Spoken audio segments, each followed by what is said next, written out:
Once there was a fine mansion with a big garden and an iron gate.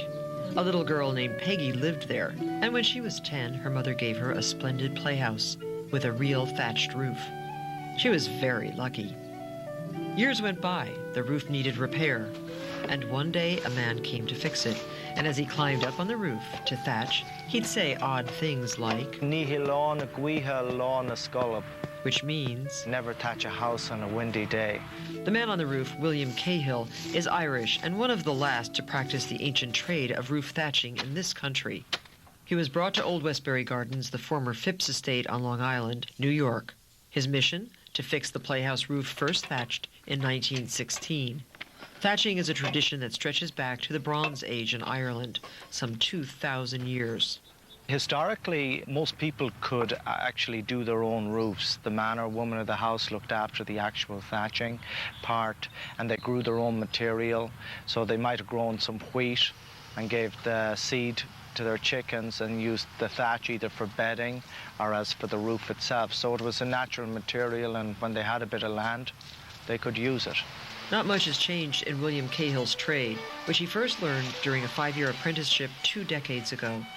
William cuts the reed himself with a sickle, in the swamps of New Jersey, no less.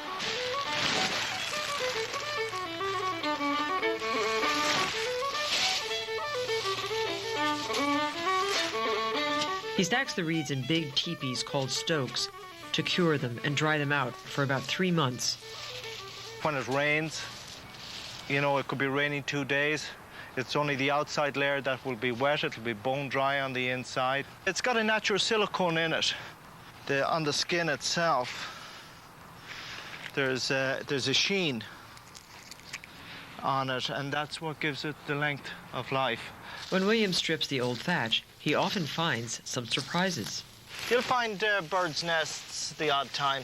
On one of the jobs I worked on, there was a duck's nest. So naturally, we left her there until she had hatched her eggs. It would be bad luck. It can take weeks to put the new thatch on. Starting at the bottom, the new thatch goes on layer by layer, up to the peak of the roof. William uses tools as old as his trade, like the thatching legget, used to dress and smooth large flat areas. Then there's the medieval-looking Dutch mallet. The Dutch mallet came from Holland back around about the 15th, 16th century. And it was to do a lot of detail. So it was, the pins here are the staples. They actually catch the thatch. And it's very easy then to dress it back up into place. So it's very much a detailed tool. Even on the rainiest of days, William has things to do.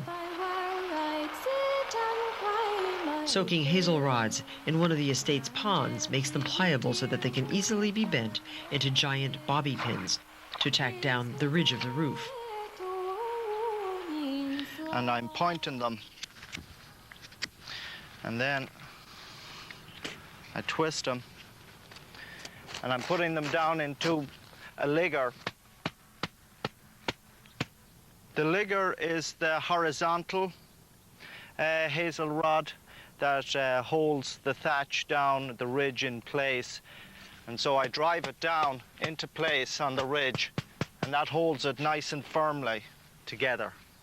Every thatcher has his own signature at the ridge of the roof, a pattern like this diamond cut done by the original thatcher in 1916. I'm keeping in line with this. I normally have a different type of pattern, which is like an upside-down shamrock and a scallop finish. But the detail is the same. It's to keep the roof dry. After 10 days of thatching, the job is complete. William gives the roof a finishing haircut with ordinary garden shears.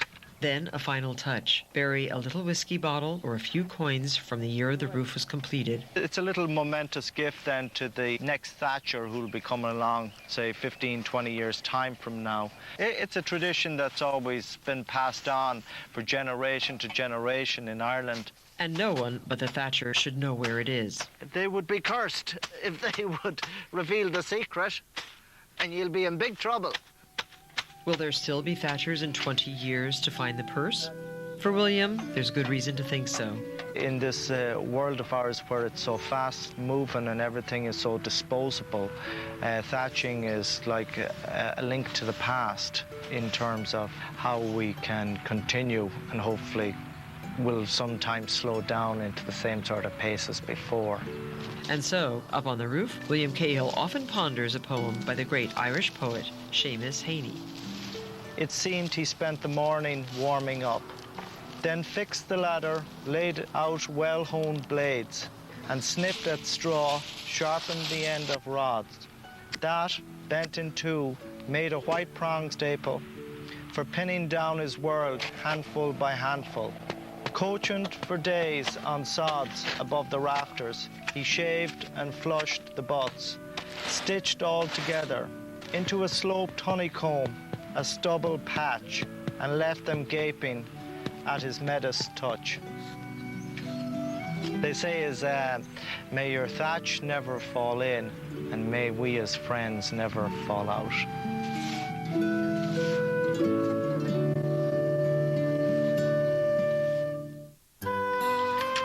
We planted 103 different varieties of hybrid tea roses, and they need mulching.